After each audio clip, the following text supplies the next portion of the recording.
Hi, everybody. This is Jim Cornette, pro wrestling legend, and you're listening to the Book in the Territory Unprofessional Wrestling Podcast. This is the artist formerly known as Daryl Van Horn, James Mitchell, the Sinister Minister, and I'm here to let you know I would rather slam my cock in a car door than to miss the dulcet tones of Hard Body Harper, my illegitimate son, on Booking the Territory podcast. Woo, Messi, this is professional wrestler Jimmy Valiant, the Boogie Woogie Man. Tell my people and my brothers and sisters, don't you dare miss Booking the Territory. Oh, yeah. This is a one-man gang. You're listening to Booking the Territory Pro Wrestling Podcast.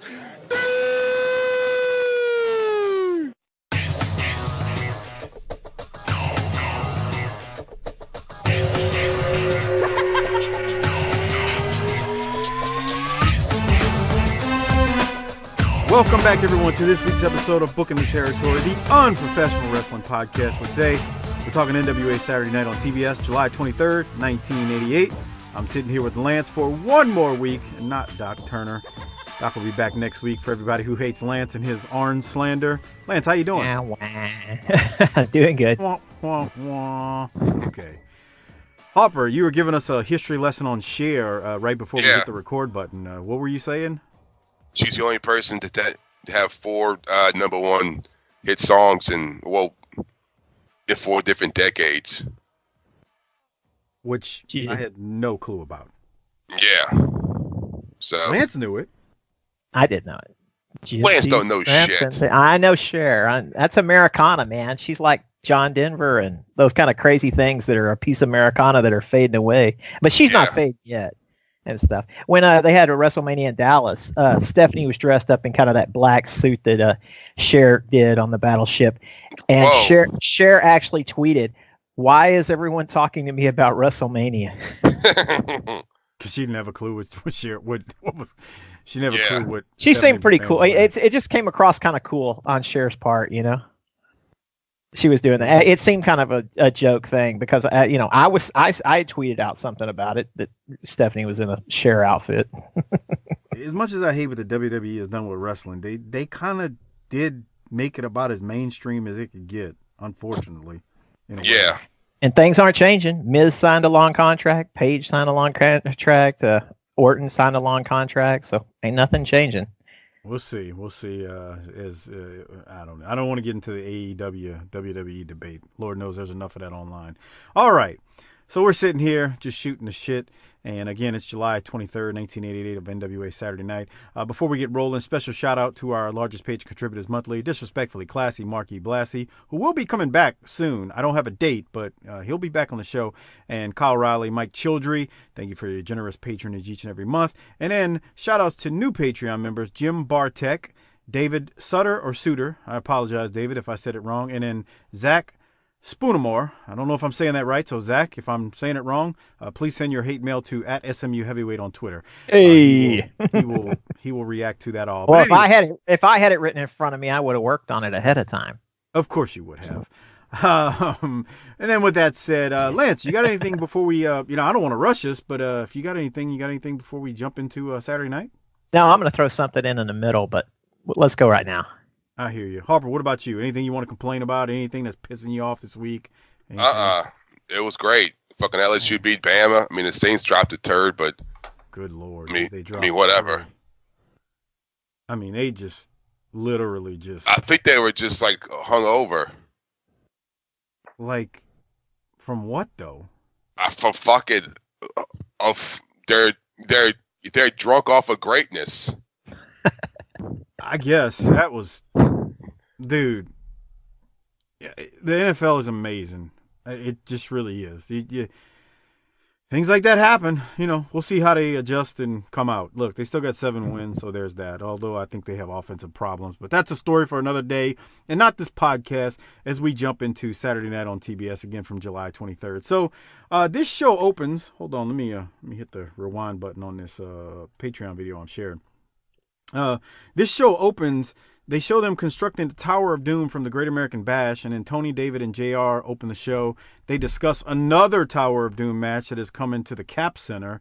God help these guys working in that thing again. I mean, we reviewed it, Harper.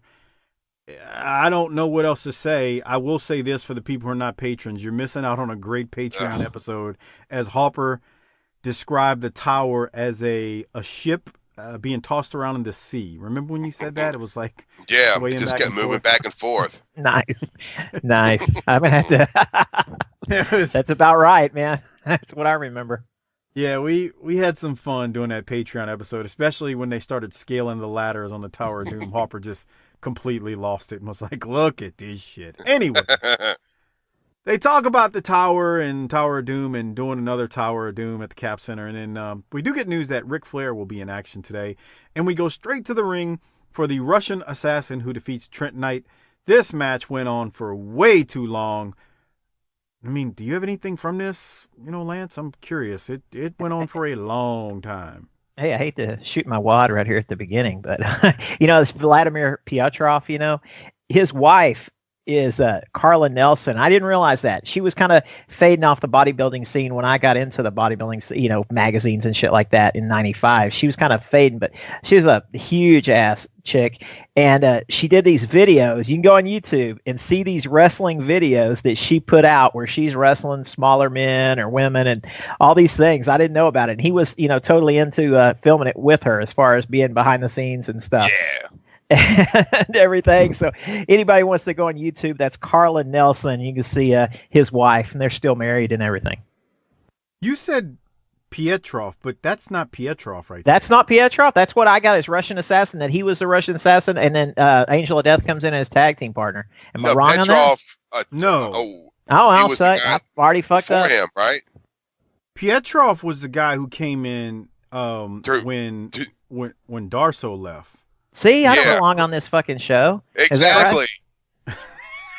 No, Lance, I'm not correcting you as much as seriously, I looked that up. I was dead serious when I said it because, I haven't been keeping up with it, as far as, I've just jumped on here the last 3 weeks, and I was seeing who Russian Assassin was, and that's who I thought it was. Who is this guy?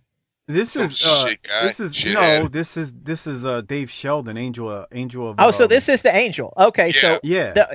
They act like on everything I looked at that Angel had already left, and you think that's the Angel right there? Wow. Okay. I'm telling you that, Tim. That's not Pietrov. Pietrov came in after Crusher Khrushchev left, and you can tell this isn't Pietrov because Pietrov can't Pietrov wrestle. was fucking huge, and he couldn't wrestle for shit. Right. See, Mike, get me off this shit, man. No, I'm only saying it because I'm helping you out, because trust me, your Twitter would be like a fucking Christmas tree on Christmas morning. Well, I don't claim to be an expert on this, but I know he's tall like the Angel. I just I don't know. He looks thicker. I mean, Angel's big, but I mean, he's taking his protein cycle here. And when the second Russian assassin comes in, shortly, I say shortly, it's a little ways off. When the second one comes in, I don't want to spoil it for you and how all that happens. Are they going to keep rolling around this fucking turd? I guess that's why. Yeah, I didn't know. Okay, I can go with the Angel. When he does that most muscular pose, I can go with that being the Angel. Yeah, Harper. A second one's going to come in. We're like, Jesus. We're almost 2 months away from that, though. It's like easily. First of all, this guy needs more Russian logos on his fucking gear. He should be wearing the red fucking mask. The Russian sickle is nowhere on his gear. It's not on his boots. Nowhere. Well, he's got it on his. He's got the CC on his ass, but that's it. Okay, fair enough. I hear you. But yes, Harper, a second one will be coming in. I'm surprised you don't remember it. I mean, look at Paul Jones. Looks like Burt Reynolds and fucking Smokey and a Bandit. He does. That's funny shit. What Harper's talking about is we just went to this promo. It's Paul Jones, Ivan Koloff, and the Russian Assassin. The Russian Assassin actually says something. Anyone out there that speaks Russian, if you can tell me if he's actually speaking Russian, that would be great. I don't think so. I don't speak it, but I don't have a clue.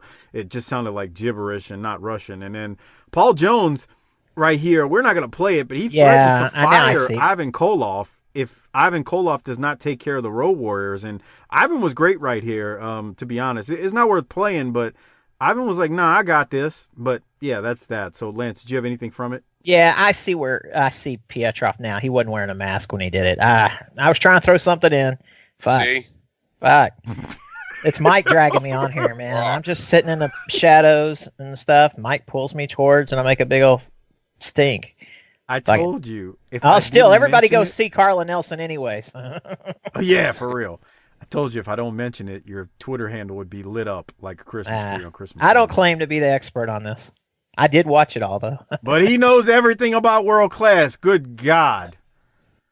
I try to spit it out every 2 weeks.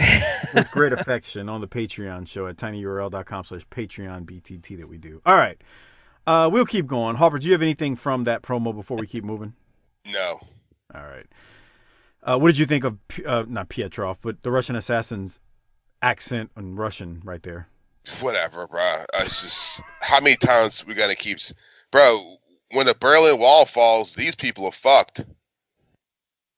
It's very much true. But, they went with that Russian... Man, there were people still doing Russian gimmicks in the late 90s, Harper. What are you talking about? Huh? Fuck. I mean, every time I'd see it, I'd be like, are you kidding me? We're kind of past that point, like when people, you know what I would think when I would see people doing that? I'd go, man, you really are dumb. You don't understand. You're dumb history. And you're lazy. Right. That you have to do that. And do the fucking angry fucking Russian guy because it's just too easy. And look, I understand some wrestling fans are dumb, but at the same time, come on, man. Get a better gimmick. Especially in the late 90s, doing the Russian gimmicks that they were doing. All right. Jesus Christ, look at this guy. That's Chris Champion, Harper. I know. He's got the super duper mullet. I don't know how else to explain it. How did he grow it that fucking... He's party in the front and party in the back. He's got it all moosed up. It looks like a bird nest. Shit.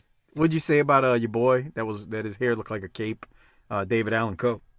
Bro, that's what this looks like. It's comparable. Man. Harper is talking about the Fantastics, who right now are wrestling Chris Champion and Tommy Royal, and the Fantastics defeat them. But Chris Champion's got a bit of a new look. He's not from the future. He's got a spiked up hair. I don't want to say spiked up, but teased up hair on the top and the sides, but a long ass mega mullet. I don't know. How would you? You saw that today. If you saw that today, you knew it. It'd be fake. Anybody could have that look now, but back then, that's all natural. God, bro. Yeah, that looks horrible. It really does. Harper, any other thoughts on that match with the Fantastics and Chris Champion? I couldn't stop looking at that fucking mullet. It really is a train wreck. You don't want to look away from it. Oh, God. And this fucker. All right. So they win, the Fantastics, that is. And then we go straight from that to Ronnie Garvin, who he's in there against Tommy Angel. And the only thing I could think was, oh, dear God, poor Tommy Angel. Garvin whoops his ass, beats him pretty good. Harper, any thoughts on Ronnie Garvin whooping this man's ass? No, he almost pulls his pants down. Yeah, he does. I got to I'm not. What an asshole. Well, and think now. I mean, now he's bad, so it makes more sense for him to be acting like this. But I mean, nothing's changed. Well, right. I mean, but that's what I'm saying.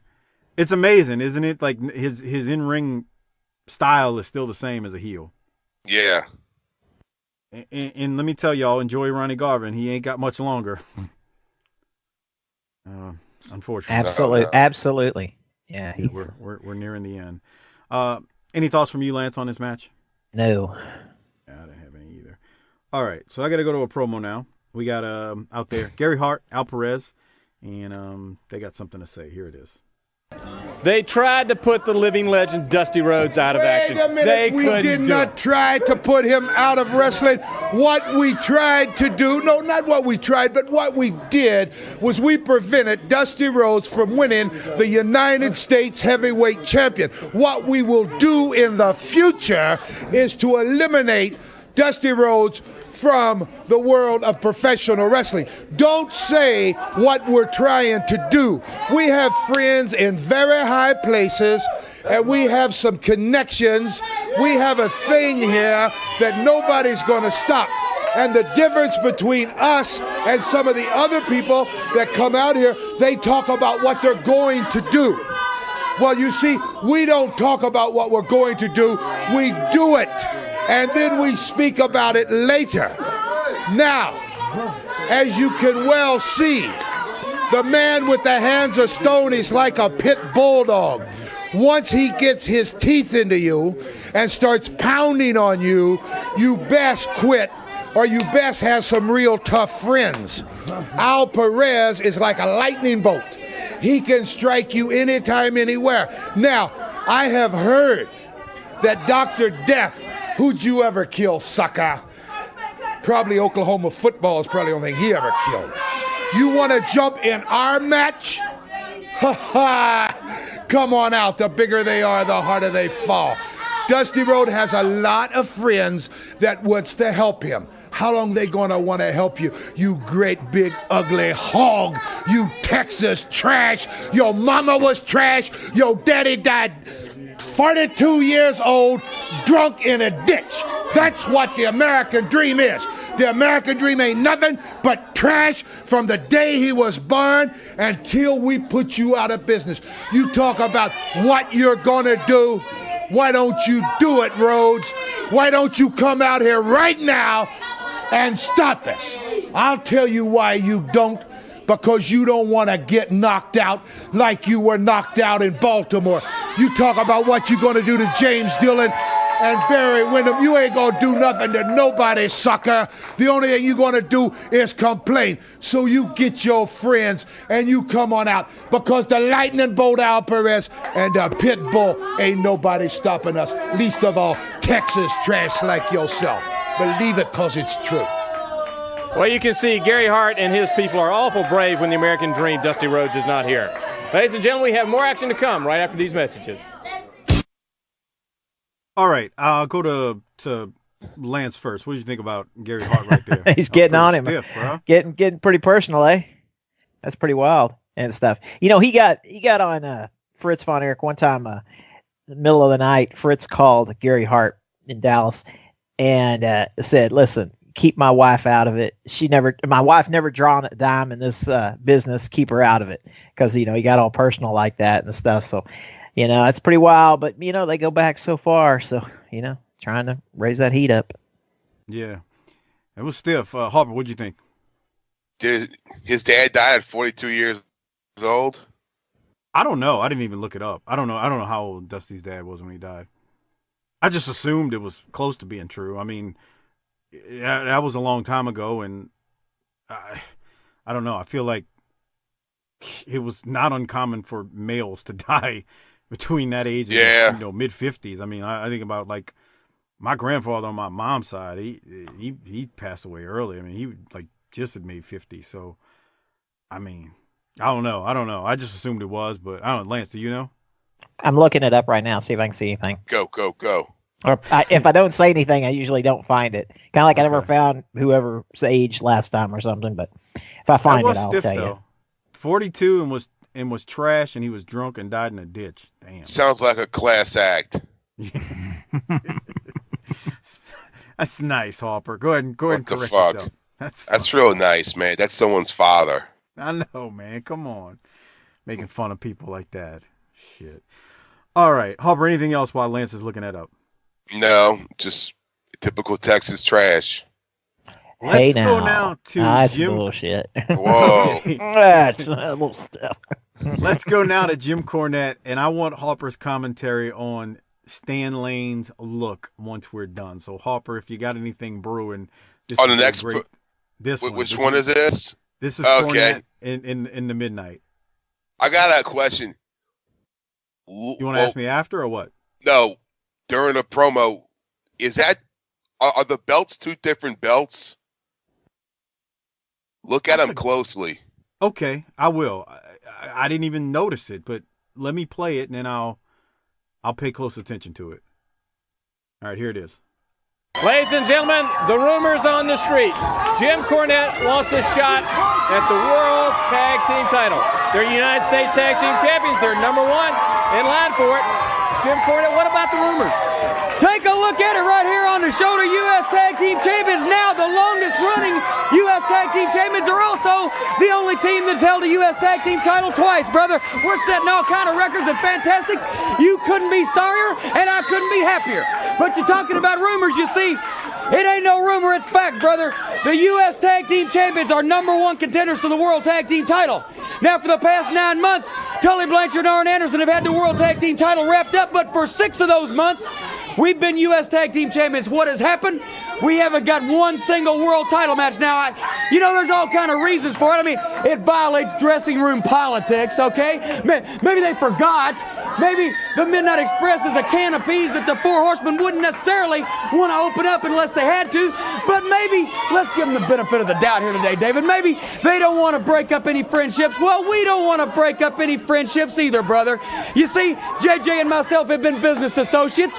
Beautiful Bobby, Sweet Stan, Tully, and Arn, they always got along. Truth be known, Bobby Eaton is Arn Anderson's best friend. That's why this took a little bit of convincing on my part and took a little bit of talking to beautiful Bobby. But the fact of the matter is, we've been sitting back waiting for somebody to beat Tully and Arn for the belts so we could beat them. But there's only one problem with that theory. There ain't nobody in professional wrestling that can beat Tully Blanchard and Arn Anderson except for the Midnight Express. So I'm afraid the time has come, gentlemen, to get some things straight around here. Now, the Four Horsemen, the greatest assemblage of single wrestlers that's ever been put together. But the Midnight Express are tag team specialists, and you feel the best tag team combination possible out of the Four Horsemen, which is Tully Blanchard and Arn Anderson. Look at the bottom of it. And the fact of the matter is, you ain't as good as the Midnight Express. You never have been. You never will be on your best day, because this is the greatest tag team that's ever set foot in a wrestling ring. And we have not only issued the challenge, we've signed the contracts, we've mailed them off, we've done our part.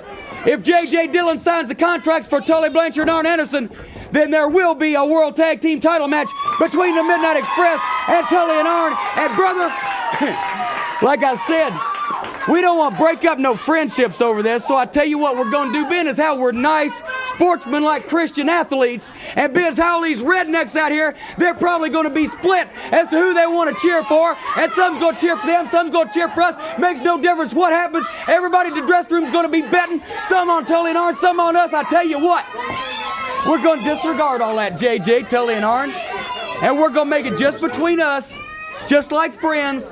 And when we have that match, and when we beat you for the World Tag Team title like you know we're going to do, then we're still, as a magnanimous gesture, going to be friends with you. Because after all, if you'd let a little thing like the title stand between us, then you can't be real friends. And I know you wouldn't have buddied up to us just so we would never come after you. I know they wouldn't do that. So just remember, we've beat everybody else there is to beat.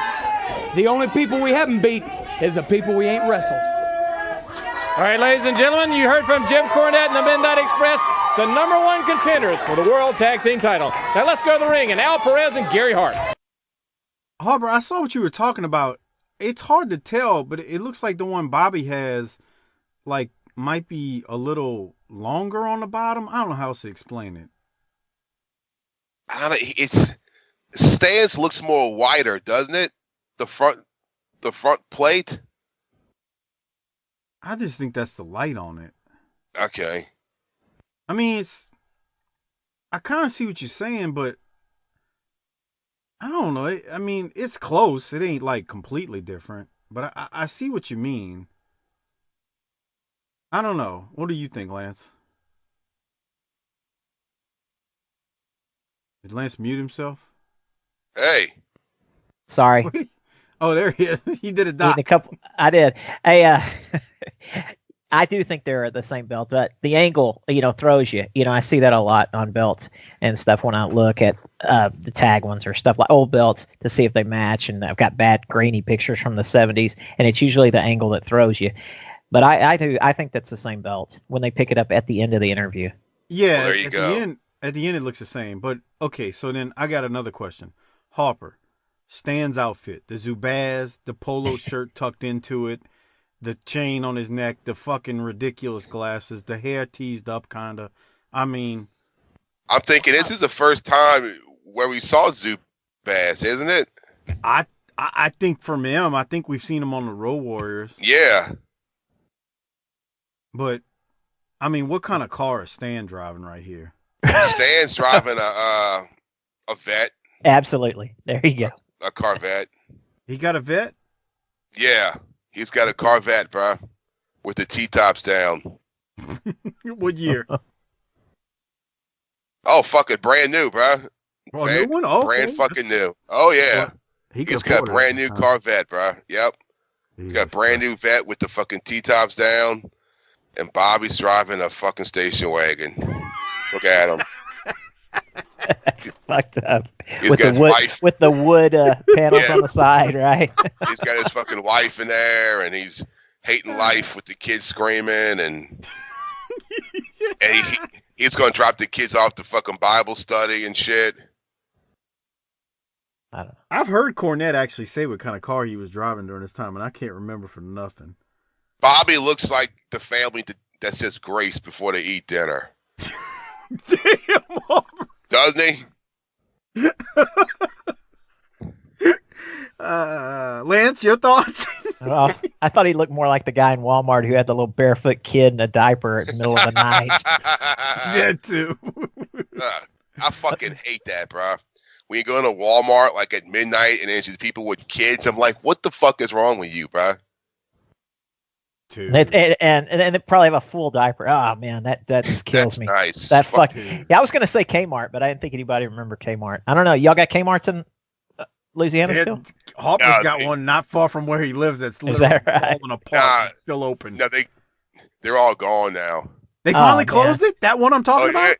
Yeah. Oh man, oh, shit. Go in there and get some nachos, man. And we were joking about it too, Harper, because remember I told you I was like, bro, I walked into that store and it was like I walked in 1987. Yeah, it sucks.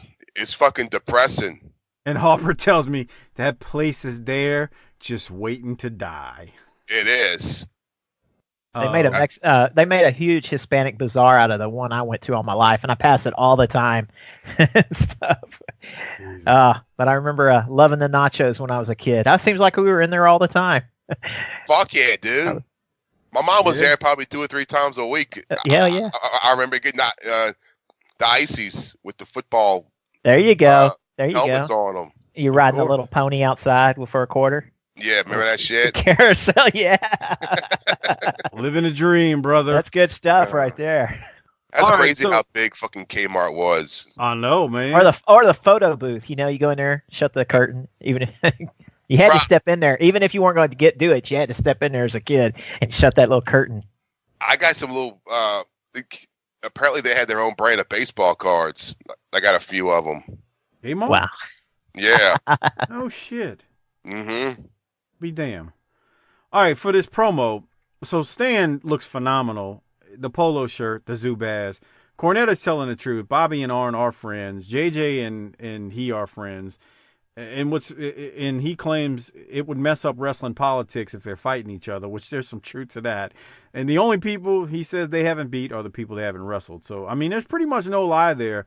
Cornette is kind of like Arn here. He's just preaching, telling the truth, not lying at all. Yeah. I don't know. What else? You got anything else from it, Harper? I want to see this. I want to see this happen. I think it's the most important stuff. The most interesting thing on the show right there. Mm-hmm. Yeah, and man, I don't want to play spoiler, but like we're really only about 2 months away from Arn and Tully. Lance, your thoughts on this promo? Oh man, as I said, most interesting thing on the show. That by far. I'm into it. Yeah. Let's have it right now. Too. Midnight's turning. Come on. Yes, sir. As we keep going, we got Al Perez. He defeats David Isley. I got nothing from it. Lance, to you? No, nothing. I don't want to hurt anybody's feelings on this next thing I'm about to say. The next promo is Dusty, and I don't have nothing from it. Like, did you have anything, Lance? He's on the bandwagon there, SMU. Yeah, see that. Is. And see, this is the death penalty. I mean, we didn't even play in the fall of '88. We could have played. We could have come back from the death penalty, but they chose to just practice that year. So we had practices all in 2 days and practices, and didn't play a game.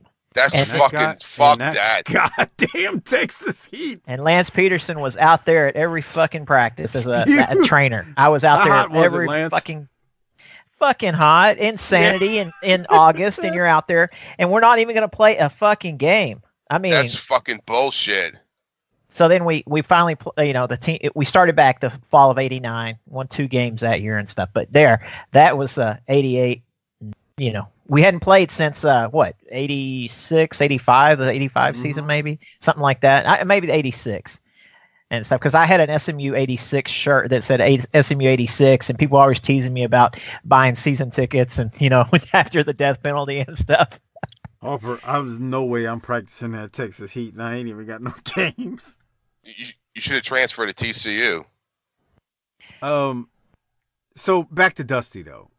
Lance, you have anything from Dusty here?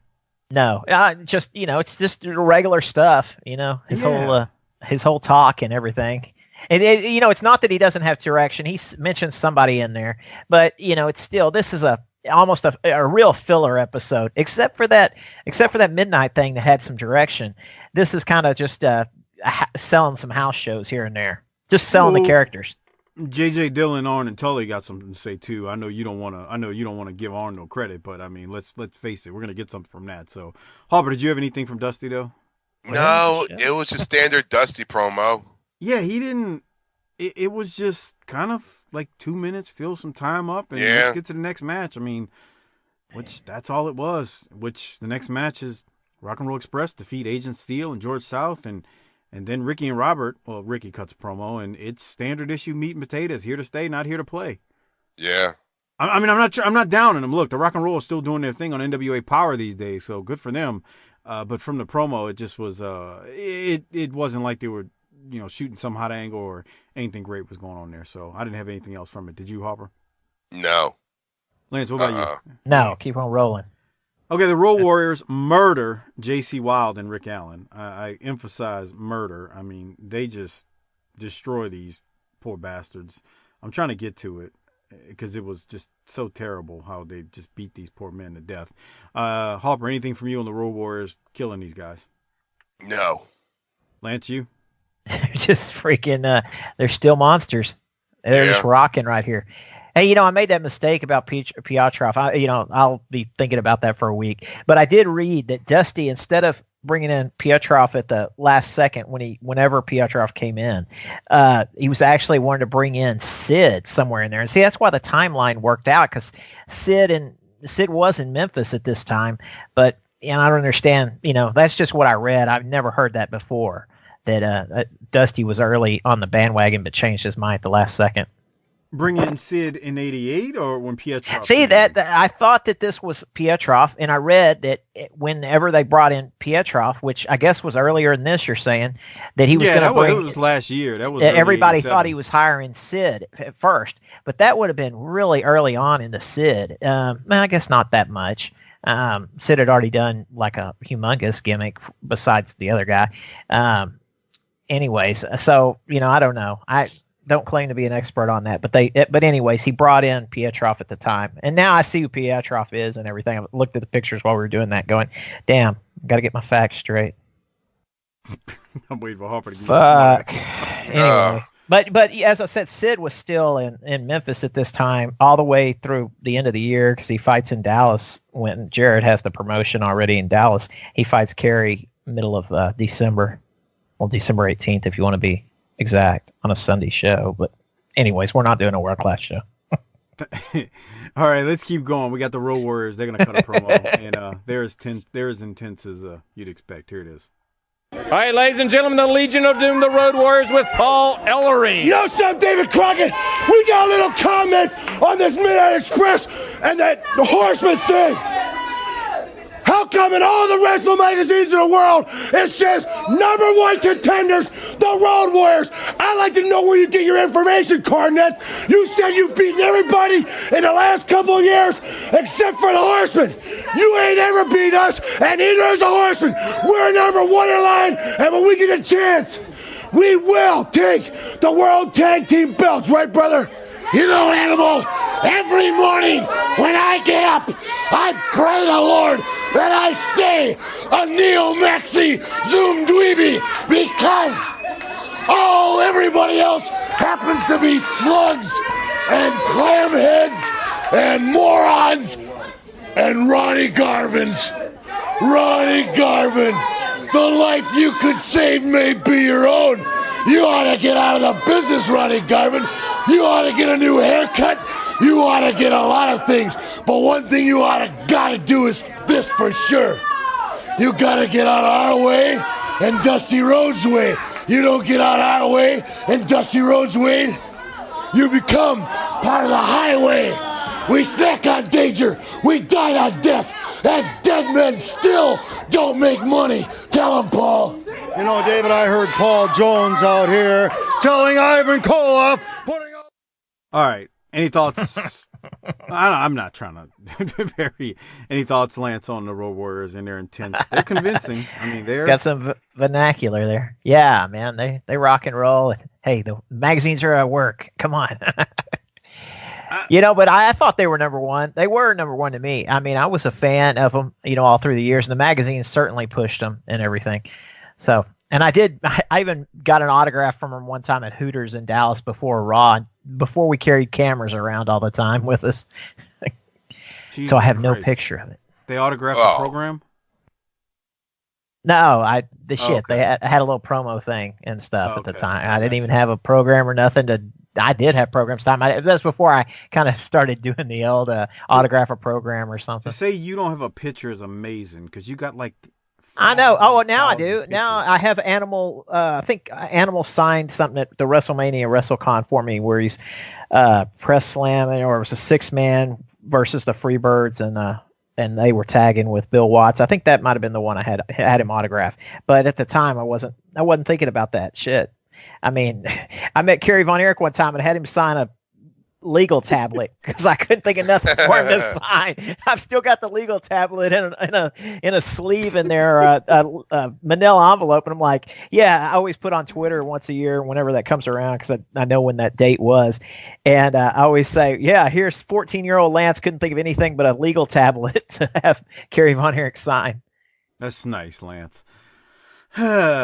Yeah, you don't think about that shit. I mean, I could have had all those PWIs. I have a ton of PWIs magazines, and I didn't think about ever getting them autographed or anything.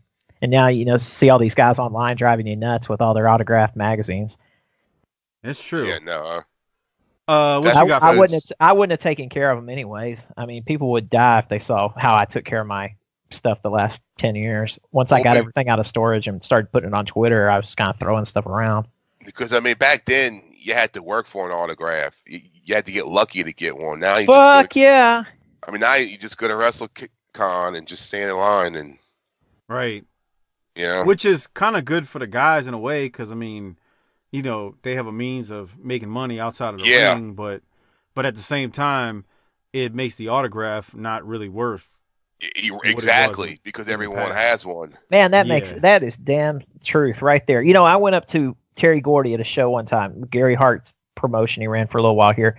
He was just taping his wrist out right by the concession stand. I just walked up to him and said, "Hey man, thanks for all the good times," shook his hand. And that honestly means more to me than if I had a picture of him signed. I thought that he was, real cool. It was only 2 seconds, real fast. But that meant a lot to me. I was like, man, I walked up to him and, it's pretty cool. And everything, but that makes a lot of sense. Everybody in the world's got a lot of these autographs now. Yeah, they're not worth shit. That's like Stan Lee's autograph is the most common, and it's not worth fuck because every shithead has an autograph. Spider-Man comic or a fucking action figure because it's fucking toilet paper because it's so common. Yeah, I'm not trying to knock it if somebody's got an autograph. I'm just saying, like, with the advent of Comic-Con and WrestleCon and all those things, there's, like Harper said, back in the day, I mean, in the 80s, like when we were kids. You had to wait outside and hope they would walk out the fucking door. Absolutely. Absolutely. The kids getting there at 5 o'clock on Fridays, or all the chicks waiting to get their goodnight kiss as Kevin's getting in the car. I've tweeted that. A picture of him from the opposite side of his truck where they're all lined up Kevin's trying to drive off, and they're all right there and stuff. That's crazy.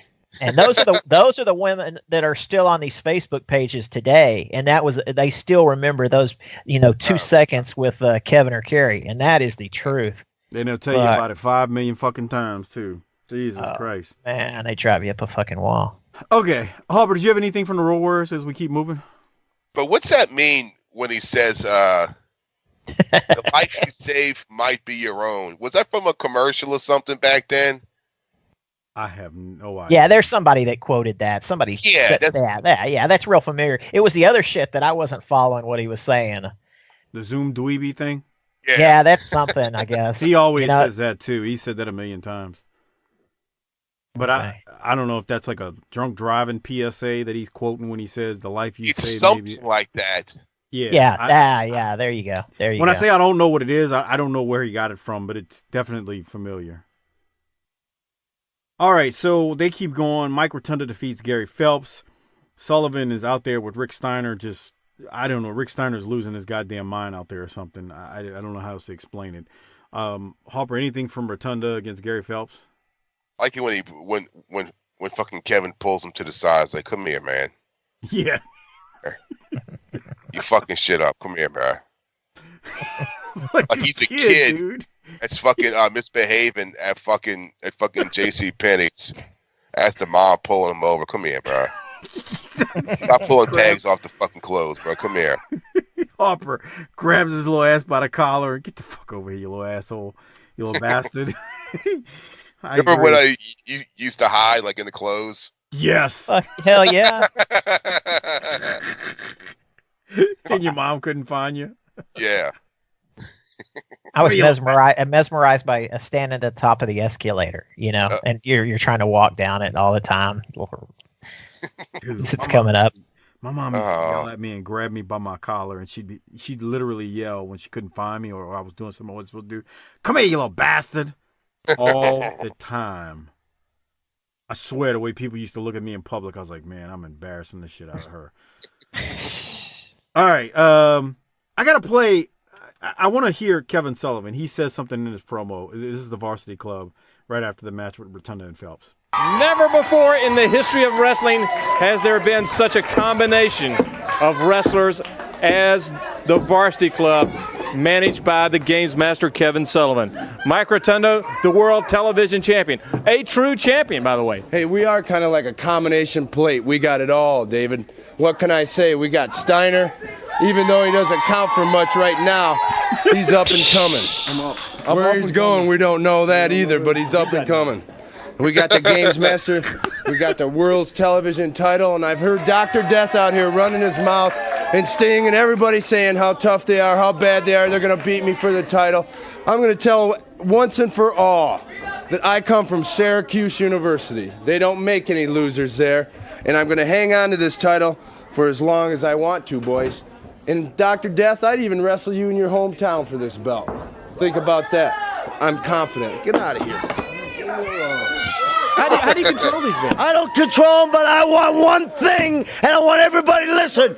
You see, in Detroit, in the cage, me and Murdoch against the original Sheik and the legendary Dusty Rhodes. I have done a lot of things in my life. I have gone to the Valley of the Blind and ate monkey brains with the blind man. I have laid in the streets of Calcutta with the lepers, and I have begged. I have gone to the Temple of Habuddin, and I have begged for forgiveness. I went and I got Patty away from Jimmy Gavin. I have done every possible task that's impossible.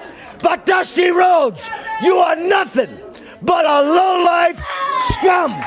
Anybody that would take a man that is nothing but a madman, and put him in the ring in Detroit, his hometown, where he is a legend. He has burned people. He has stabbed people. He was sired by a jackal, and it is well-known fact his mother is a mad woman. You see, Dusty Rhodes, you are going to end everybody's career, you think, in Detroit. Me and Murdoch. Well, before we get to Detroit, brother, you got to come to my hometown, Daytona Beach, where I am infamous. You see, I've cleaned every bar in that town out. And if you don't believe it, go to the Boot Hill Saloon, and they got a picture of me serving behind the bar in all of my glory. So, Rhodes, let me tell you this. It's the war will start in Daytona, and it's going to end in that cage in Detroit. A true war it is. He gone to the Valley of the Blind, and he ate the monkey brains with the blind man. Harper, anything from this ridiculousness known as the Varsity Club and Kevin Sullivan? I like Ricky and a Mike Rotunda fighting. They're like two kids, man. Yeah. It doesn't look scripted. At all. Yeah. Yeah. They're just out there, just two kids being bad. Yeah, being fucking jackasses. Steiner makes it, but Rotundo plays off really well. Yeah. He'll be something one day. I don't know what, but he'll be something. Oh, yeah, that kid right there. Bruh. What? We're in July. And then he's wearing a fucking Brave starter jacket. Look at him. I mean, it's cold in the studio. Yeah, whatever, bruh. What? In July? Dude, it's cold in those studios, man. Yeah. Bullshit. That's all they ever talk about on talk shows, because they keep the crowd alive, plus the heat of the lights. They keep it freezing cold. Yeah. It's freezing. Whatever. Pitch. Lance, any thoughts from you on Sullivan right there in the Varsity Club? Nah, it's great. All right. So we keep going. Tully Blanchard is in singles action this week, and he defeats Ryan Wagner in a singles match. Lance, any thoughts from you on that match? No. Okay, so we got to get to the real good stuff. I'm not even going to ask you what you think about this, but we're going to go to J.J. Dillon, Arn, and Tully. They got a promo to cut, and they're going to respond to Mr. Jim Cornette, who was talking about them earlier, and here that is. Gentlemen, the Four Horsemen, the World Tag Team Champions. J.J. Dillon, you've heard Jim Cornette. What do you have to say about it? Well, the Great American Bash has been such a tremendous success, and we've been traveling all across the country. And I know from my own personal standpoint, some of my mail's been a little bit late getting to me. And the only thing I could figure is that maybe Jimmy's allowance check from his mother might have been a day or late catching up with him. And I noticed he's been a little on edge. I really don't think he's serious. I think he just is kind of letting off a little steam. But they're a great team, and I'm sure they're proud and excited to be U.S. champions. And I just can't believe there's anything more to it Talk to me. You see, sensibility in this business and things to do with business has always been my long suit. The one thing I got to stress to you, Bobby Eaton, is we are best friends. Bottom line, always have been. There's nothing in this world I wouldn't do for you. I am overjoyed at your success. Being U.S. champions for 2 times is a pinnacle that hadn't been achieved but by very few teams. Be happy with that. Savor the moment. I'm ecstatic for you, Bobby. I'm your biggest fan on this earth. So don't take any outside demented ramblings and treat them as your own thoughts, Bobby. Express yourself in the way you have to. If the talents that you have in that ring, I've only wished for along with a lot of other athletes. So don't wish for the gold. Be happy with what you've got. Be ecstatic. Enjoy the money and enjoy the success and keep our friendship intact just where it ought to be. And that's all I need to say about it. All right, Telly, what about the money? If you're a World Tag Team Champion, it's got to be 3 times as much as United States Tag Team Champion. Isn't that correct? Well, David Crockett, being a World's Tag Team Champion like Arn and myself are, we don't stay at $6 hotels. All right, ladies and gentlemen, I hope it happens. All right, in the ring now, Barry Windham, the United States Heavyweight Champion. Okay, so, Harper, I'll go to you. Lance is not commenting on this one. We're going to keep him on the sideline. What do you have? They're just saying, look, man, just be content with that fucking U.S. title. Just be happy with with that shit, man. Pretty much. Chicken shit. Shut up. He said, look, man, we're best friends. Enjoy the money from the U.S. title and the success. You know, there ain't no need to be. Why want to fuck shit up? Yeah, why are you trying to mess shit up? I like JJ. JJ's a great actor. JJ's like, look, man, I know Cornette's out here running his mouth and all that, but, you know, I mean, whatever, you know, I understand he's a little excited, but there's nothing to it. And then Orange trying to squash it too. You know, we're best friends. Enjoy the money from it. You know, you're a U.S. champion 2 times over. Why don't you take that and enjoy it, Bobby? No need to try to stir shit. I thought Arn was good. Did you agree, Harper? That was great. I agree. We're not asking Lance. Stay out of this, Lance. Oh, fuck. Lance, how was JJ right there? I liked his demeanor on it. You know, exactly the way he needed to be. You know, cool and calm, kind of downplaying it. I love it. He did take a little shot though at Cornette. He said the allowance check from Mama Cornette must be late coming to Corny. That's why he's stirring the shit. It's still, you know, I like the, you know, low key on it, you know, but that was a pretty good shot. All right, Barry Windham defeats Dale LaPerouse. Lance, you got anything from that? No. This guy looks like Sonny Bono, bro. We're on a roll today. Doesn't he? We've seen him a lot, though. I mean, yeah. Now that you say it, yeah, but I got you, babe. All right. I got you, babe. Sing it, Harper. I got you, babe. I got you, babe. Okay, Yeah. Straighten that out before you get the tweets. I'm waiting for you. No, just I got you. I got you, babe. I got you, babe. That's it, right there. Every time you sing, I imagine you singing, "Give me a break." Oh yeah, I sure deserve it. That's Lance's favorite show growing up. That I like the Hazard. Well, now there you're talking, but I like Give Me a Break. I always look up what the youngest daughter looks like now. Look at him. She does all the cartoon voices. Yeah, that's what she did no shit. for the last 20 years or after that. She does all the cartoon voices. That way I can go look at her body. Fuck her voice, right, Lance? It's just what it is. I hear you. Yeah. Grow up. What are you, 12? That's the new thing on Facebook. Every time Harper posts something pathetic or just immature, everybody's like, grow up. Whatever. Yeah. Whatever. I got Disney Plus. Did you get it? Yeah. It's only $6.99, so I figured, fuck it. Well, and I saw the thing too where evidently you can bundle it with Hulu and ESPN Plus. And Well, see, I already have Hulu. Well, I use my sister's Hulu, so okay. But yeah, dude, they got everything on that motherfucker. Every Star Wars, anything to do with Marvel, like those old like Spider-Man cartoons you used to watch on Saturday mornings. They got all that on there. That's what I was watching last night. That and every little Disney movie and everything is on there, bro.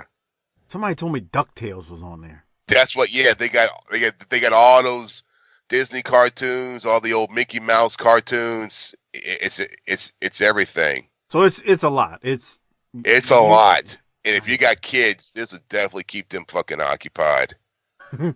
Okay, I thought it automatically bundled the ESPN with it. No, you got to do $12.99. No, you got to go to something like that. Disney's website and then sign up for the bundle, and that's how you can get the $14.99 thing. But I mean, even then, if you're gonna use the ESPN Plus and you're gonna use Disney and you're already using Hulu, right? I mean, $14.99. It's a good price. Yeah, that's real good in my opinion. You can watch You can watch SMU every week now. Right. There you go, Lance. See? Wow, because you get all the games? Yeah. Okay. The thing I was thinking about it was, ever since UFC went to their pay-per-views, you got to have that app and all that. I mean, at least now, if you have that, you got more of a chance. Right now, I might have watched that Diaz fight the other night. If it only took me one click, I might have thought about it and stuff. I don't think I was home, but anyways, right now, without having that app and everything, I'm not even considering getting any of the fights. And I might have gotten 3 pay-per-views a year and stuff. Yeah. You got to put on at least 2.5 good matches for me to, be interested. But I usually know what the cards are. And if I had that, I'd be more inclined, even though, man, it's hard to pay that. It's hard to pay that money for the pay-per-views since we get the WWF for $9.99. It's That's a good bundle though, man. Disney Plus, Hulu, and ESPN Plus, man. I mean, that's a lot of stuff. You getting sports, you getting TV. I mean, you getting a whole lot of stuff with that. So I'm sure my wife's gonna have to spring for it soon. We'll see. Who knows? All you ever need on that other, everybody should get rid of their direct TV and all that other. All you need is, YouTube TV or Hulu with live TV. I mean, man, you give that a shot, you'll never go back to any of these other things and stuff. I did What's the Hulu Live do? It's just like YouTube TV, all your locals and everything and stuff. And so you just barely miss a few stations. Like I did YouTube TV, and I had to get this other one called Philo for a few dollars a month because it didn't have like the Access channel and a couple of others, and I was trying to cover my bases. But I called DirecTV, and they went down over half of what I was spending, and so I committed to another year of DirecTV and stuff. But that is the YouTube TV. So YouTube TV and Hulu with live TV are the two leaders right now. There's also, I think, Direct TV Now and stuff. But right now, and it changes every few months. What people think as things are changed. In the last few months, those have been the leaders. And man, you never go back once you're paying $40 or $50 a month on those. You get rid of that other shit. Wow. And you could, and if HBO has something, my son was like, "Fuck, we're getting rid of HBO." And stuff. So I got the HBO deal, whatever that is, HBO Now or something like that, for a few dollars. So he could catch all his shows and everything. Plus I watch a few. But anyway, Mike's got me watching wrestling all the time on damn network. Fuck. Well, let's keep going as we talk wrestling. Barry defeated Dale Laperouse, and we go straight from that to Barry Windham and J.J. Dillon promo. Here that is. The United States heavyweight champion, Barry Windham, a man who competed against the American Dream, Dusty Rhodes. All right, you beat him with the help of Ron Garvin. First of all, let's put everything in proper perspective. The fact is that Dusty Rhodes gets a lot of publicity, gets a lot of press because of the fact that he is a living legend. We're going to give him credit for that. But also, in Baltimore, we proved one thing, that Barry Windham is a superior wrestler, and more importantly, he is the only undisputed United States heavyweight champion, and the claw is the awesome weapon that gave him that undisputed title. That's the bottom line. Don't cloud the issue. I'll tell you exactly the way it is. I did not get Ronnie Garvin's help. Ronnie Garvin was a part of the plan. Ronnie Garvin went along with the plan. He wanted to go along with the plan. Right here is the proof. I have done something that very few men have done. I have pinned Dusty Rhodes, and I used the claw, the most awesome hold in professional wrestling today and tomorrow, to beat him. Dusty Rhodes knows what it feels like to be pinned. He was staring at the lights, and the last thing he said to me was, "Barry, I didn't know you could do it. Dusty Rhodes, I beat you, and I beat you fair and square. And here's the proof. The United States heavyweight champion is standing right here before you, undisputed." I just want to address this issue with Ronnie Garvin. It's like playing poker and having 4 aces and a wild card. When you got the 4 aces, you don't need the wild card, and that's what Ronnie Garvin was. He was just a little bit of insurance that, frankly, we really didn't need. All right. Well, I know they're going to hear from the American Dream, Dusty Rhodes. For action to come, the total package, Lex Luger, right after this. You got to be a bold son of a gun to sit there and lie like JJ did. Oh, Garvin didn't help us. We didn't need any help from him. It was just a little insurance, but at the end of the day, we didn't really need him. I mean, that's bold, Harper. That seems like something you would do at Wildcat when your guys won the title. He was just a backup plan, He was a spare tire. He just kept in the trunk in case he needed it. And it turns out he didn't. Right. We didn't need it. But you saw it plain as day. He came in and, He cost the title. He cost Dusty the title. So that's whatever. You got to buy the tape to find that out. Come on. Well, yeah, that's the other part too. You gotta, push the VHS on that last episode. But yeah, that's true. I don't know. I thought this was real. That was a real good heel promo from JJ as usual. What do you think, Harper? Yeah, that was great. Yeah. Fucking downplaying it and making it sound like nothing really happened. Nothing to see here. Yep. Nothing to see here. Nothing going on. Lance, what about you? Well, better than anything you're going to see on Raw. I mean, both of them. Barry's man's man. Frick. Damn. He rock and rolls. What are your thoughts, Harper, on Keith Steinborn, who's in the ring right now with Lex Luger? This is the hair show. It is, huh? Look at that. What kind of car does that guy drive? Let's see. This is 1988 in El Camino. Oh, no, man. Yeah, 2 for 2. Exactly what I was saying. Exactly. Power right. steering or what? Cold AC or no? Oh, yeah, cold AC, floor mats. Has he got a spool for a kitchen table? Yeah. God. A what? A spool? I wondered if you catch on to that, Mike. Oh, yeah, a spool. Like never mind. I caught it. I got it. That's awesome. Oh, shit. He's got one, and he's got something up on blocks next to the house, too, of course. Yeah, see, yes. What's on blocks? That's the big question. It's a 1960s truck or something. Early 70s. Yeah. What's he got on blocks? It's 1988, so it's got to be something in the 70s, Harper. Right. It's got to be 10 to 15 years old. No, it was his dad's, Chevy. He's going to redo it in a few years when he gets his money together. What do you have, like a 75, like Chevy? It's American. This guy. A Chevelle. Yeah. He ain't got no Japanese car in this. Look at this dude. America. You know what? 88, you're still seeing those 65 Mustangs all over the place. Yeah. That's true. He probably had a 65 Mustang sitting in his driveway on blocks. He's going to restore it when he gets his settlement check. You know what color it is? Bondo. For the refinery for when he slipped. Harper, how many times? How many times did you see a 65 Mustang or one of those years in somebody's driveway on blocks, and they were going to restore it when they got their money or when they had time? Fuck, man. My dad was like that. My buddy's got a Chevelle, man. My dad had a 66 Thunderbird that sat in the backyard forever until he died. And my mom had to get it towed out the backyard. It was a 67 Thunderbird. It was huge. I used to love to play in it as a kid. I would hit the switches and all, and that car was fucking huge. It had the fucking headlights that would flip up. Dude, that car must have weighed a ton. Yeah, it must have weighed a ton. It sat there until he died. After he died. Jesus, never got restored. Unfortunately. Fuck no.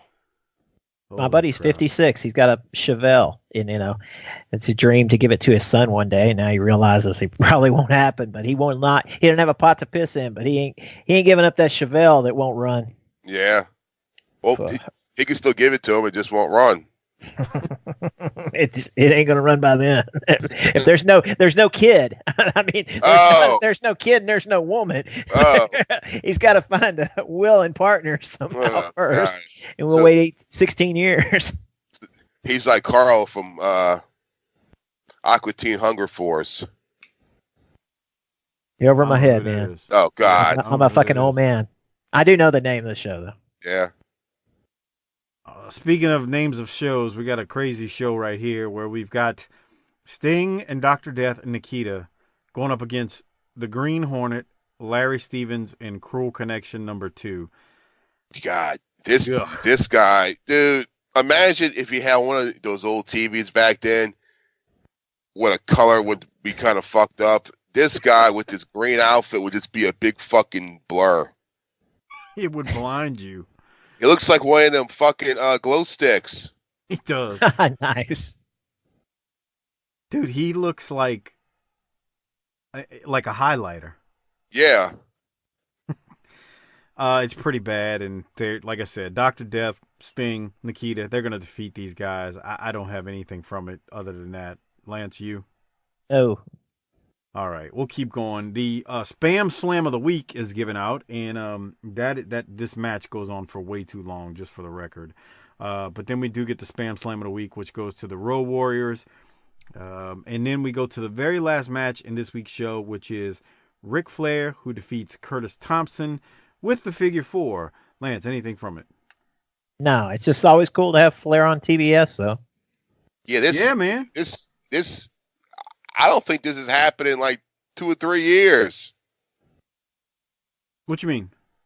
That we've had Flair on here. We've had a handful of times at best, and that's it. You are right, though. It does not happen often.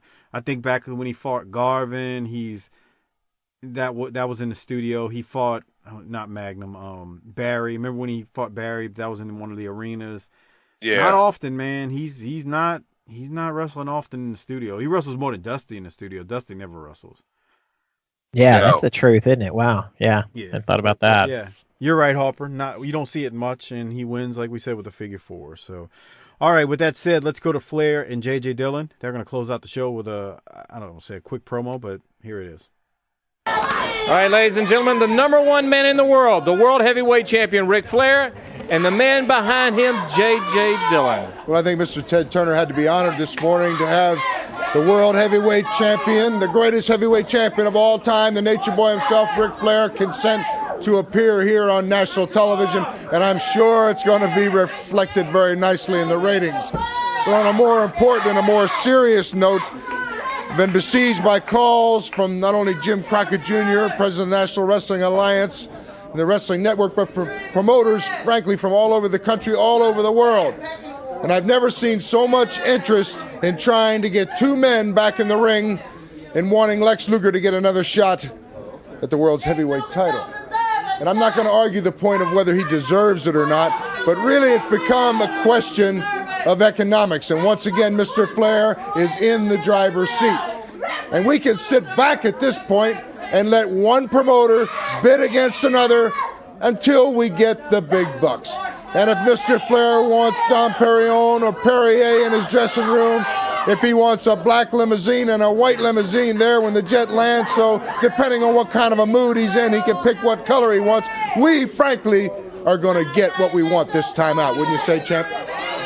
You know, there are times in my life when I am in doubt as to just how magnificent one human being can be, because I, without a doubt, get up each and every day of my life. I look in the mirror, and the mirror says to me, "Mirror, mirror on the wall, woo, who's the fairest of them all?" And the mirror says, "Why, Nature Boy, it's you. Why, Nature Boy, you have beaten Dusty Rhodes. You have beaten Lex Luger. You have beaten the Road Warriors. You are the fairest of them all. You and your friends form the greatest nucleus of athletes in professional sports. You're the highest paid. You hate that. Jim Crockett detests paying me $1 million a year, but he has to, because I'm the best. He hates paying Arnett Tully $1 million a year. He has to, because we're the best. And the bottom line is, Luger, being the best, I dictate policy. And if you want a match, you're going to have to kiss me where the sun don't shine, baby. And that was it. They go off air. I don't think it was great, but it was good enough. It was Ric Flair. Harper, what did you have? It was good enough. Yeah. I wonder who these big promotions are. Yeah. What do you have, Lance?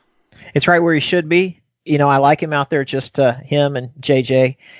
I mean, he closing the show because, I mean, man, I really wanted to go with Cornette this week, but even on autopilot, Flair's the man on the mic. I agree. And speaking of, this show and I don't know. This wasn't one of the better ones, but I will say I'm gonna rate it. I'm gonna give it a B-, and then I'm gonna give out my Rolex. And I thought Corny was good, but I'm gonna piss Lance off because it's his last week with us, and I'm giving my goddamn Rolex to Arn Anderson when he told Bobby Eaton, his best friend, "Look, man, we're friends. You're a good man. Slow your roll, keep bitch." It that way. Slow your roll, though. Enjoy the money you're getting from that U.S. title and all the fame and fortune. And keep my name out of your mouth and Tully and Arn's name and my partner's name out of your mouth. So he basically said, yeah, you know, you got a Chevrolet, but it's an Impala. Stay away from my Cadillac. You got a nice car. You know what else he did, Harper? He patted him on his head. He patted him on his head and said, "That's nice, Bobby." That's exactly what he did. He patted him on his head, and y'all know I'm not lying. All right, Lance, you give out your Rolex and rating. I got to give it an A- because I'm looking for something to interest me, and that the Midnight's turning, or at least going against the Horseman. That really, that's something that really jumps out at me. And even though I wanted to give it to Cornette, I got to go with Flair. I'm raising a little toast here to Flair, and just fantastic. What did you say your rating was again? I'm gonna go A-. I like that it's something that really jumps out at me. Midnights are gonna go against that kicks ass. All right, Harper, I'm gonna get yours in a second. I want to remind everyone, please use our Amazon referral link. It's tinyurl.com/BTT Amazon. It is a great way to support this show without spending anything extra. The holidays are here, so please give that link to the wives, girlfriends, hoes, and side pieces in your life and tell them to use it. Again, it's tinyurl.com/BTT Amazon. As Doc says when he's here, take that link, go put it into the web browser where they do their shopping, and make sure they use it. Don't just tell them to use it. Make sure they use it. tinyurl.com/BTT Amazon. And if you want access to the world-class shows, the Great American Bash, all the other Jim Crockett Promotions pay-per-views we've done, the Clash of Champions we've done, and all that good stuff, go to tinyurl.com/Patreon BTT. That's tinyurl.com/Patreon BTT. A great way to support this show and get tons of extra content that Lance and I do, that Harper and I do, Doc and I do on the side. That's not on the free feed. So we appreciate it if you become a patron as well. All right, Harper, what are you going to rate it, and who are you going to give your Rolex to? I'm going to give it a B, and I'm giving it to Corny. Three different people.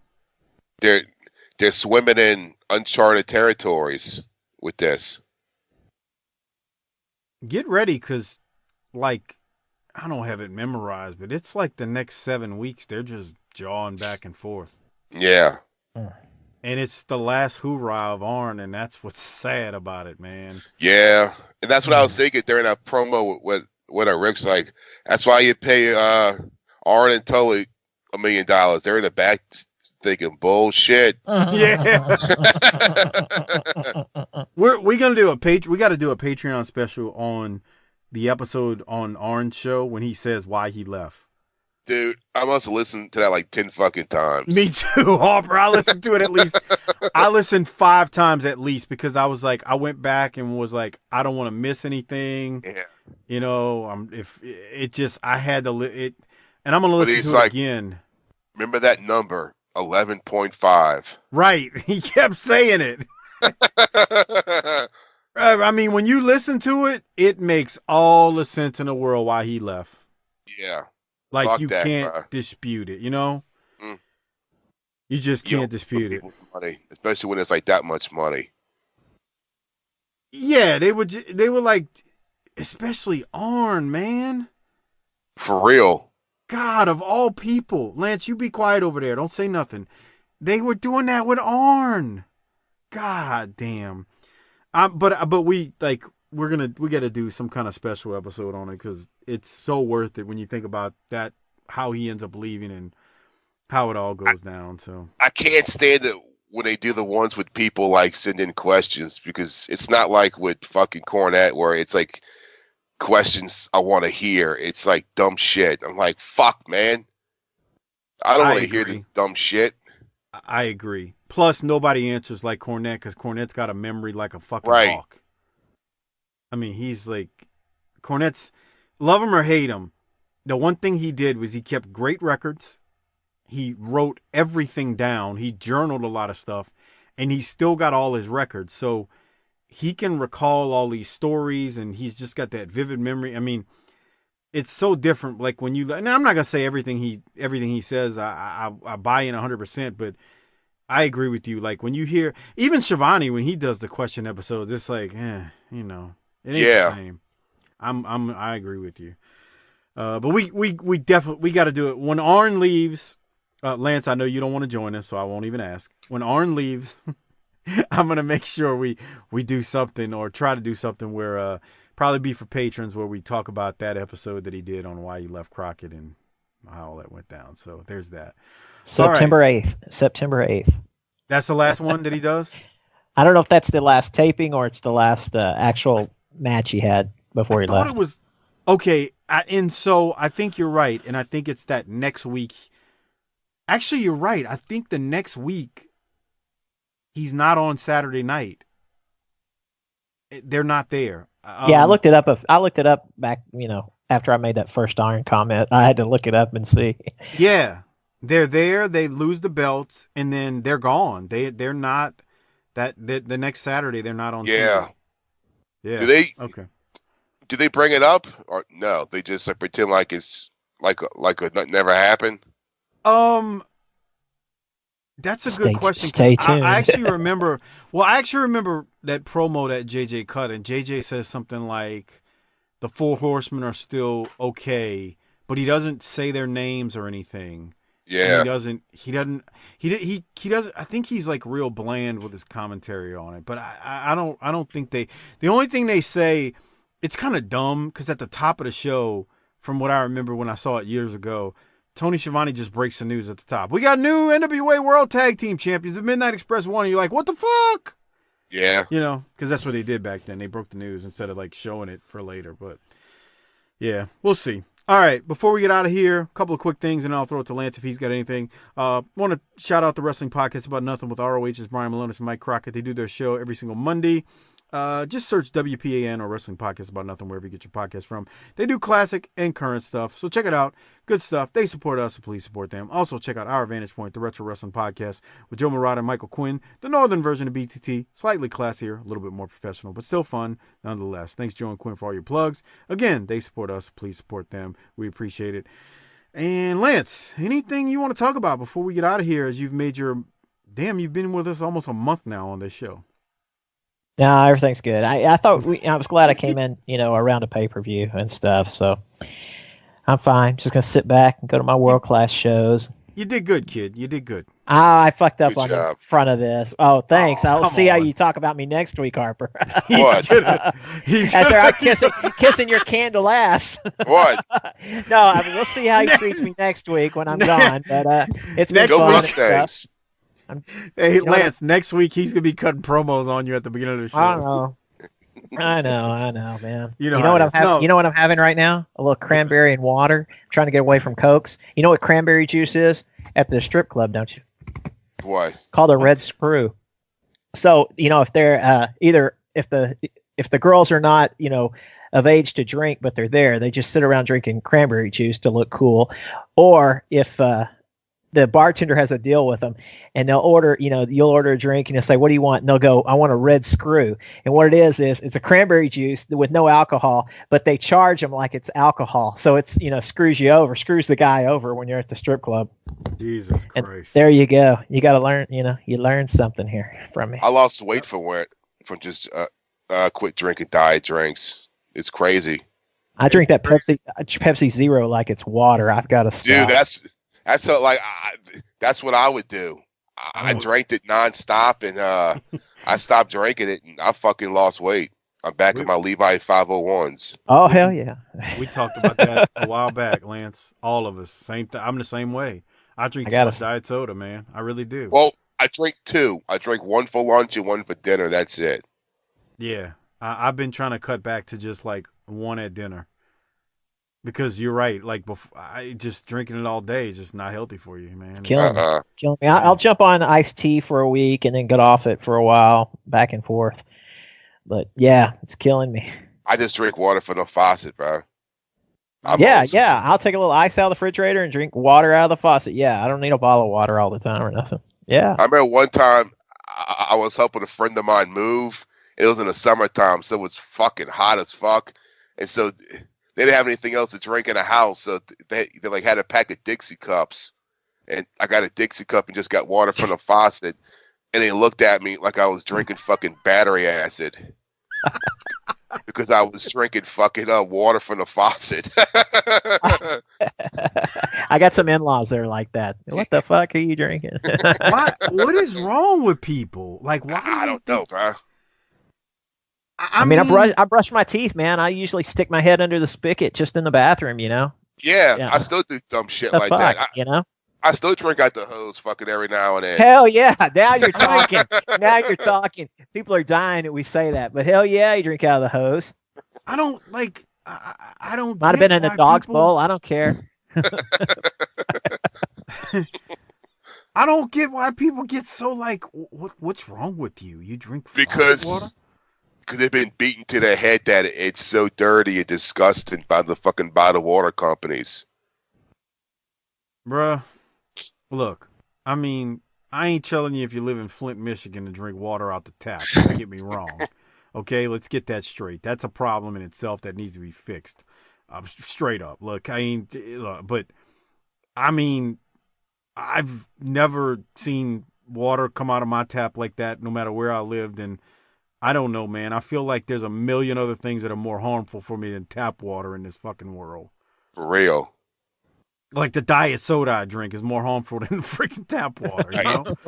Look, you got your toothbrush sitting there, you know, on a stand next to where you're pissing and pooing and shit. So, dude, I keep mine like those little plastic thing over the head of it because, I mean, you don't know it's crawling around your bathroom at fucking 2 a.m. You know what I'm saying?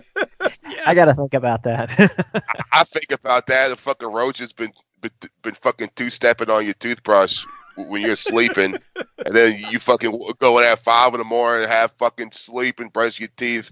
Ugh. Better wash that toothpaste off it, because I promise you, people don't know that that's going on. But if you don't wash that toothpaste off your brush, the fucking roaches will get on your brush. Yep.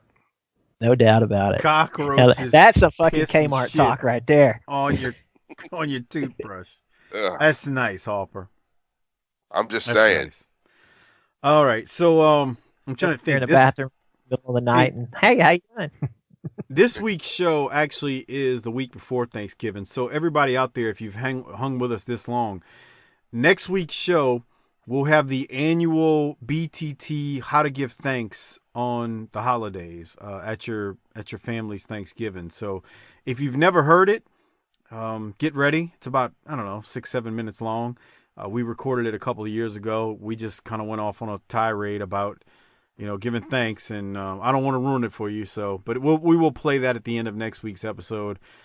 It was some good shit. How to give thanks at your family's dinner on Thanksgiving, providing you celebrate Thanksgiving. If you don't, well, we hope you have a good November 28th. There's that. All right, Lance. Anything else before we get out of here? No, I'm good. It's been fun. I'll be over in my little corner from now on. Harper, what about you? Anything else before we get out of here? No. Go buy a shirt. Go buy a candle. Yeah. Go buy a candle. You're shipping them, right, Hop? No. Damn, that'd be expensive. Okay, I thought you were shipping them. My bad. Yeah, fuck that. $15 shipping. Yeah, come to my house and get that shit. Well, no, I thought you said if somebody does want to pay the shipping, you would ship it. I mean, if you want to pay that, great. But I'm just saying. Now, see, there's one of those commercials. See, Mike, you need to do the commercial on that NWA Power, and it's Harper, selling his candles, man. There it is. See, those like movie commercials. So, I tweeted it, or somebody tagged me in a tweet that Dave Lagana was on, and I tweeted back to him saying, man, I'd love to get a BTT commercial on there. And he tweeted back to me and said, please send me your ad rates. And I'm like, no, I don't want to, not that I'm opposed to this. I don't want to run an NWA show on NWA ad on this show. I was saying I want to put a BTT ad on NWA Power. And I was trying to figure out how much they would charge BTT to put a commercial on that. And I think he didn't understand what I was asking, but He told me to DM him in the tweet, so maybe I just need to DM him. I haven't done it yet, but yeah, he's a one man show kind of. I mean, he really is. He seems like a cool guy. I've never met him in absolutely. person. And I listened to him years ago on some stuff after he wrote for WWF. I listened to plenty of interviews with him and stuff. And sounds like a great guy and everything. You ought to give it a shot, man. I pushed you towards that a few weeks ago. I was pushing that before that tweet came out. I was saying you should try it. Yeah, I need to reach out to him and see if I can get a response and see what he says. I need to get my ratings up. All right. I ain't got nothing else. Lance don't have anything else. Harper, hit the tagline, take us home. Book it, bitch.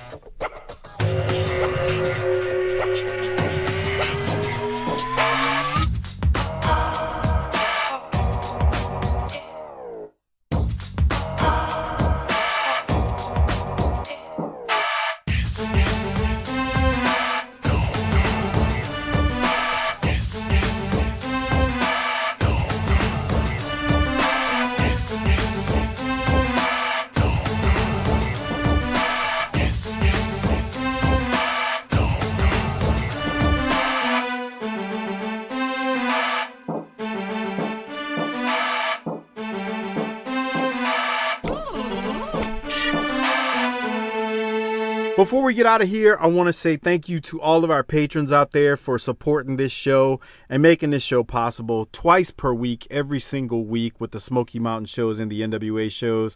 And, look, I know you get extra shows, but ultimately, when you are a patron for us and support us on Patreon, we thank you because it does help the 8 free shows as well. So I know we do extra stuff, but with that said, patrons out there such as yourself, thank you for being patrons. And if you're not one, remember, become one at tinyurl.com/PatreonBTT.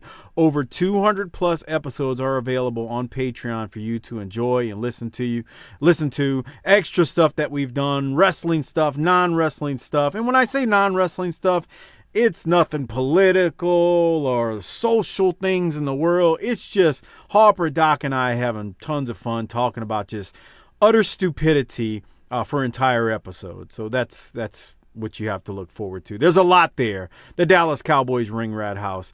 Harper talking about the worst places to take a dump. So much stuff that's available on Patreon.